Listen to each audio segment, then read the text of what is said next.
Hey, what's up, everyone? It's your boy Khalif Towns here from uGospel.com. Getting ready to talk to Michael Potts, who is in the new, My Rainey's Black Bottom. Michael, how There are you you? go. Most definitely. So, before we Yeah. get into talking about the film, how have you been doing in the midst of what we're all been going through with COVID and everything? It's I'm hanging in there. Mm-hmm.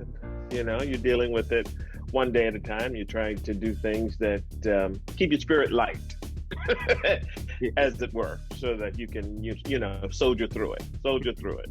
Most definitely. So, Ma Rainey, Black Bottom, it actually was a play that converted Yes. to now a film on TV. I mean, on TV, on Netflix and in select Right. theaters. Tell us a little bit about that. Well, the process of it is, Denzel Washington took it upon himself and decided that he was going to bring all of August Wilson's work to the screen, to film. He did a year ago. You had Fences that he did, and so now we have Ma Rainey's Black Bottom, and we've got, I guess after that, 8 more as part of August Wilson's American Century Cycle. And he got together an incredible crew of people, and he got it helmed by the genius of George Wolfe, and brought these incredible people together to help tell this story. Most definitely. Tell us a little bit about the preparation for you and your character, Slow Drag, and all that, like your role and how you played the part in the film.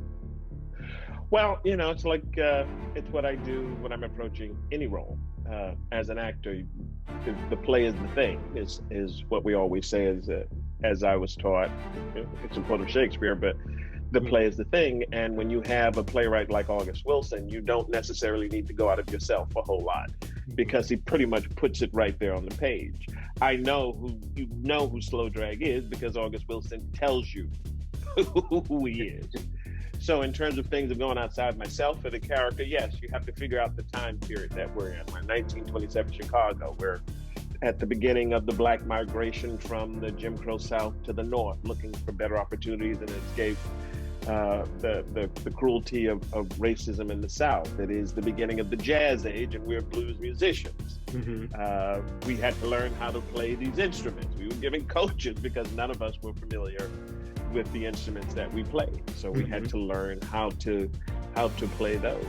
And then you get in a room with George Wolfe and these, incredible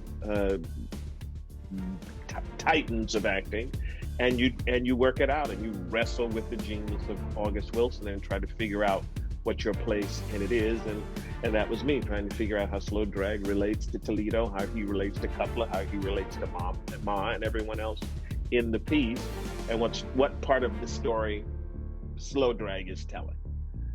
So Michael, as you know, jazz and blues is pretty much what's the word that I'm looking for? The foundation of all music. Right. And of course our outlet is gospel. Tell us how you feel as though both connect.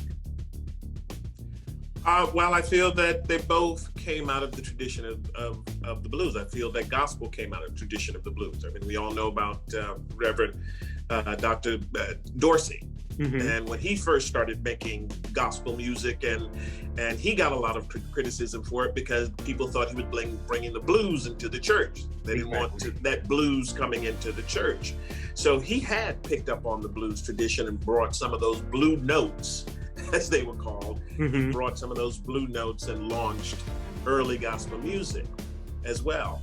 And then there were those who came after him who picked up on the tempos of jazz a little bit. I think certainly now in contemporary gospel, you're hearing a lot of the jazz chords being played. Jazz and compositions have become far more complex. Probably Kirk Franklin, of course, being probably the best known composer of this modern sort of gospel. So yeah, they all came out of that. I think we had the sacred songs that the slaves had, which is, I think, America's original music, the sacred songs, into the blues, into jazz, and into gospel. I think they're all connected. Most definitely. Of course, the film comes out tomorrow, Friday the 18th. Yes. Overall, what do you want people to get from the film when they see it? I want them to appreciate the full humanity and complexity of the African American experience. Mm-hmm. I think oftentimes we are viewed by the dominant culture, the white culture, as it's two-dimensional, one thing or the other, good or bad. And they don't, to a certain extent, still understand the souls. Mm-hmm. As W.E.B. Du Bois would talk about the souls of Black folk. Mm-hmm. And it's something that's still very foreign, I think, to people outside of us, outside of Black people. So and we have a problem in this country, as evidenced by this summer and George Floyd. Mm-hmm. There's a problem in this country of accepting African Americans as fully human as everybody else. Most definitely. And I think, and I hope in this film, people begin to really understand the texture, understand what August Wilson is saying. He's talking about, we have the juxtaposition of Black people coming up from the South to the North. Mm-hmm. Tradition versus the future. What do we leave behind? What we didn't bring with us? We have the issues of power, how demanding your space, knowing your worth, and demanding to be treated according to your worth. Mm-hmm. And making sure your work is as valued as much as someone who isn't, who is white. And so I think that's a constant through it, and the trauma that has come along with that, the burden and the trauma that has come along with living in and creating a space mm-hmm. in a racist world.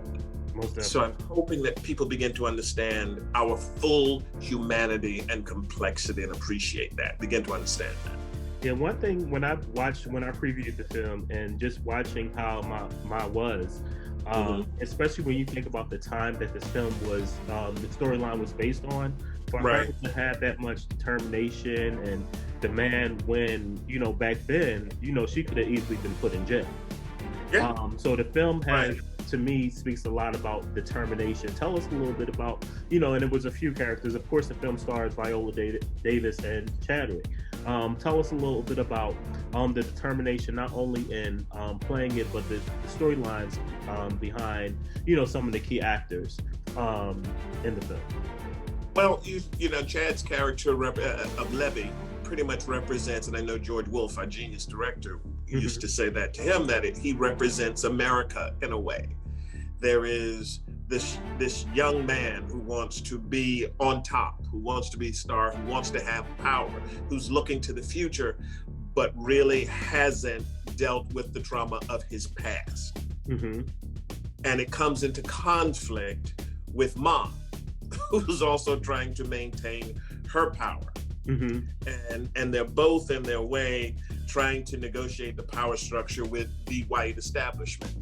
Ma understands her power because she knows what she's worth. She knows she has something of value. She understands the transactional nature mm-hmm. of dealing with her manager and her producer, Urban and Sturtevant.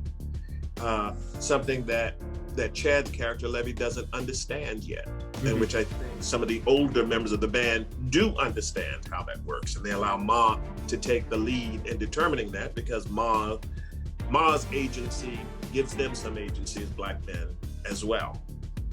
But it's Chad's character, much like America, like you want to go forward, but you haven't reconciled the trauma of your past. You haven't reconciled what you've done. So that's sort of the theme, Black folks, traditions, Southern tradition and Northern innovation. Artists demanding their worth. And Black people dealing with that trauma, the trauma of dealing in an oppressed space, dealing in an oppressive society. Most definitely. Well, thank you, Michael, so much for taking the time out to talk with us today.